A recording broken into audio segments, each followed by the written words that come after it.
अचानक नक्श को ऑफिस में देखकर भानुशाली ग्रुप के एम्प्लॉयज शॉक्ड हो गए। अरे देखो देखो, ये तो नक्श है ना, लेकिन ये यहाँ क्या कर रहे हैं? मैंने तो सुना है कि आजकल ये गरीबों से भी बदतर जिंदगी जी रहा है। अभी लोगों के बीच में कानाफूसी चल ही रही थी कि तभी एक आदमी ने कहा, मुझे लगता है कि ये बड़े साहब से नौकरी मांगने आया होगा। एक तरफ भानुशाली ग्रुप के कुछ लोग नक्श का मजाक बना रहे थे, तो दूसरी तरफ कुछ ऐसे भी लोग थे जिन्हें नक्श के डैड पर बहुत भरोसा था और वो सभी नक्श को देखकर बहुत खुश थे। अब आए ऊट पहाड़ के नीचे, यही सही समय है और इन्हें मेरी जरूरत भी है।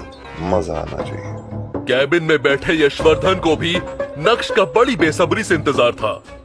अब यशवर्धन, भानुशाली और नक्श एक दूसरे के आमने सामने खड़े थे, लेकिन दोनों में से किसी के भी मुंह से एक शब्द भी बाहर नहीं निकल रहा था।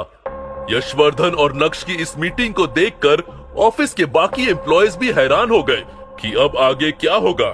चलो आओ अंदर, आराम से बैठ के बात करते हैं। नक्श बेवकूफ नहीं था। यशवर्धन के इस इशारे को वो अच्छे से समझ पा रहा था।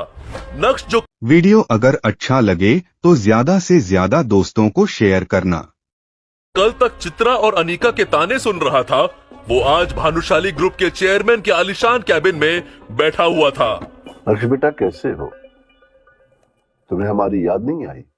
नक्श को यशवर्धन, भानुशाली की भावुक बातों से कोई फर्क नहीं पड़ रहा था, क्योंकि उसे पता था ये सब एक दिखावा है। जिस काम के लिए आपने मुझे यहाँ बुलाया है, जो बात करने के लिए आपने मुझे यहाँ पे बुलाया है, उसकी बात करें। ये सब बातें तो आप कल भी फोन पे कर चुके हैं, है ना मिस्टर भानुशाली? नक्श बेटा, तुम मेरे पोते हो और मैं समझ सकता हूँ कि तुम ऐसा क्यों करो। गलती मेरी है और उसकी सजा भी मुझे मिलनी चाहिए। और मैं तुम्हें बता दूं कि कई सालों से मैं हर रोज उस गलती की सजा भुगत रहा हूं। मिस्टर भानुशाली, ये बात हम दोनों अच्छी तरह जानते हैं कि ये सब बातें करने के लिए तो आपने मुझे यहाँ पे बुलाया नहीं है। तो प्लीज ना आप अपना वक्त जाया कीजिए, ना ही मेरा। जो बात करनी है कीजिए, वरना मैं निकल।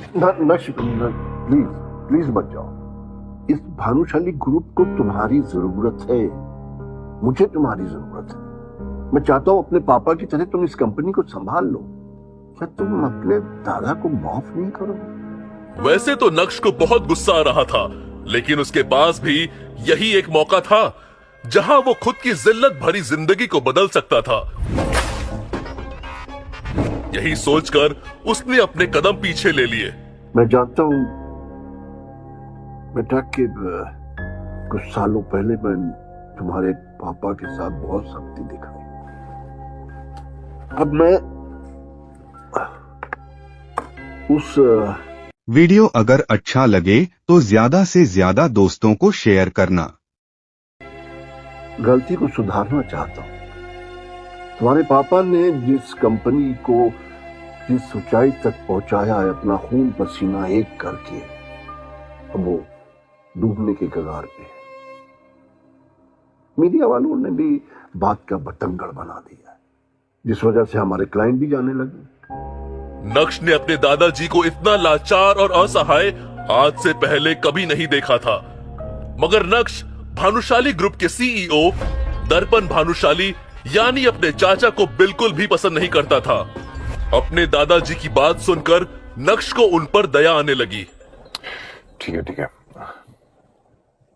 बताइए मैं आपकी मदद कैसे कर सकता हूं? मैं चाहता हूं कि कंपनी तुम संभाल लो और अपने पापा की तरह इस कंपनी को चलाओ। तो आप चाहते हैं कि मैं ये कंपनी ज्वाइन कर लूं, मतलब अपने चाचा के अंडर काम करूंगा, है ना? लेकिन नक्श के यहाँ आने का मकसद कुछ और भी था। वो अपने दादाजी की बात में आकर किसी भी बात पर हाँ करने के लिए तैयार नहीं था। दरअसल दादाजी, बात आपकी कंपनी और आपके फायदे की है, तो ये रिश्ते नाते। वीडियो अगर अच्छा लगे तो ज्यादा से ज्यादा दोस्तों को शेयर करना। पछतावे जैसे शब्दों का इस्तेमाल नहीं करते हैं, इसे पीछे छोड़ देते हैं। आपकी मदद करने के लिए मैं तैयार हूं, लेकिन बदले में आपको भी कुछ ऐसा करना होगा जिससे मैं खुश हूं, जिससे मेरे और मेरे पिताजी का खोया हुआ सम्मान लौट सके। ज्यादा कुछ नहीं करना है आपको, बस मैं कुछ शर्तें आपके सामने रखूंगा, आपको उसे स्वीकार करना है, कबूल करना है, और उसके बदले में मैं आपकी मदद करने के लिए तैयार हूं। सिंपल। शर्तें। अब तुम अपनों के आगे शर्तें रखोगे। इस दुनिया में रहना है तो दुनिया के तौर तरीके से ही बात करनी पड़ेगी, और शायद इसी में मेरा फायदा। वो कहना कि आपको मेरी जरूरत है, मुझे आपकी नहीं।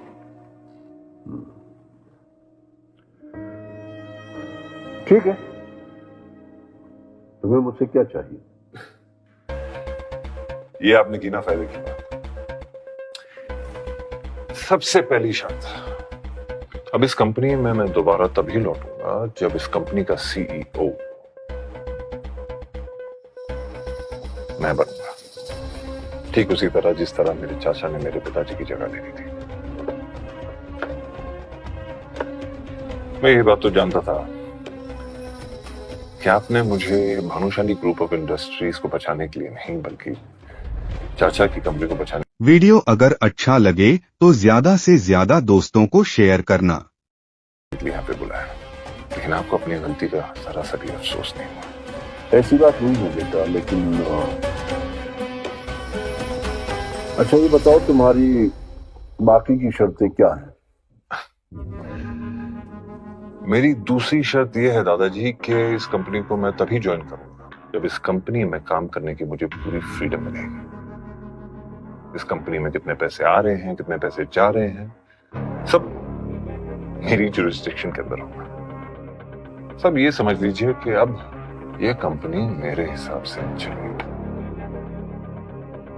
तुम्हारी शर्तें सुनकर लग रहा है कि जैसे कि तुम मुझसे कोई बदला ले रहे हो।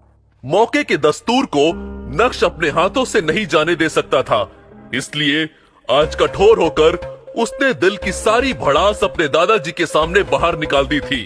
और किस्मत देखिए, आज समय भी नक्श का साथ देता हुआ नजर आ रहा था। नक्श का ये रूप यशवर्धन ने पहली बार देखा था। उन्होंने तो नक्श को बहुत सीधा साधा समझा था और उन्हें लगा था कि नक्श से बात करना बहुत आसान होगा, लेकिन मिलने के बाद उनकी सोच पूरी तरह से गलत साबित हुई थी।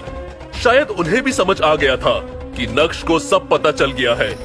वैसे क्या पता चल गया है, उसके लिए आपको थोड़ा और इंतजार करना होगा।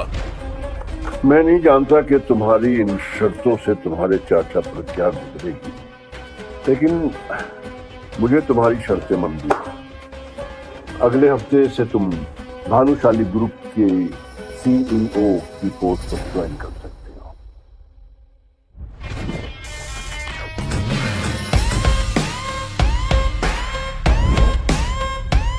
बात खत्म होते ही यशवर्धन ने सर झुका लिया, लेकिन नक्श भी वहां पूरी तैयारी वीडियो अगर अच्छा लगे तो ज्यादा से ज्यादा दोस्तों को शेयर करना के साथ आया था।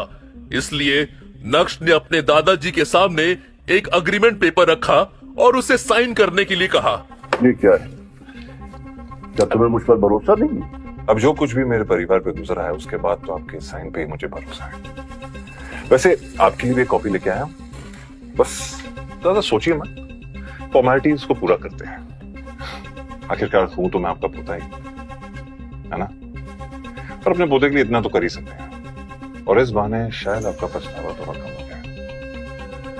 मुस्कुराते हुए नक्श भी कैबिन से बाहर चला गया और जाते जाते अग्रीमेंट पेपर की कॉपी को यशवर्धन के हाथ में थमा चुका था। 4 साल पहले कॉलेज पास आउट होने के बाद जब नक्श ने अनिका के पापा के साथ काम करना शुरू किया था, तब सिर्फ अनिका के पापा ही थे जो ये जानते थे कि नक्श का पूरा नाम नक्श भानुशाली है। इतना ही नहीं, कॉलेज की पढ़ाई के दौरान उसके दोस्तों को भी उसके बारे में कोई जानकारी नहीं थी। अनिका के पापा के साथ काम करते वक्त नक्श की मुलाकात अनिका से हुई और पहली नजर में ही वो अपना दिल खो बैठा। लेकिन उसे क्या पता था कि इतना प्यार होने के बाद भी जब वो अनिका से शादी करेगा, तब उसे उस शादी में एक जिल्लत की जिंदगी के अलावा और कुछ नहीं मिलेगा। भले ही मैं अनिका को अपना सच इतनी जल्दी नहीं बताऊंगा, लेकिन आज मुझे महसूस हो रहा है कि मेरे अंदर कुछ बदल गया है। जैसे मेरे हाथों में कोई पावर आ गई है और अब मैं उन लोगों को जवाब दे सकता हूं जो मुझ पर हंसते थे। बगावत की शुरुआत तो हो गई है और अब आगे आगे देखो होता है क्या।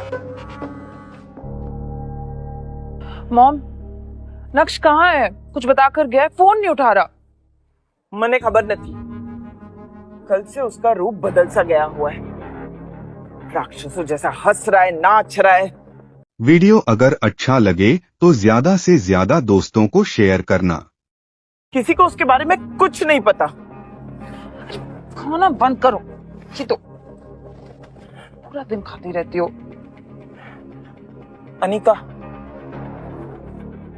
नक्श मनचला होता जा रहा है। मुझे लगता है उसे रास्ते पे लाना पड़ेगा।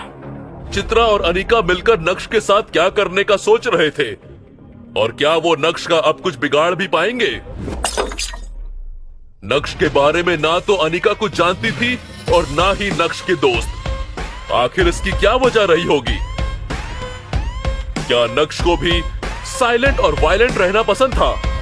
वैसे नक्श के नाचने और राक्षस की तरह हंसने के पीछे का क्या कारण था? क्या लॉटरी लग गई थी भाई साहब की?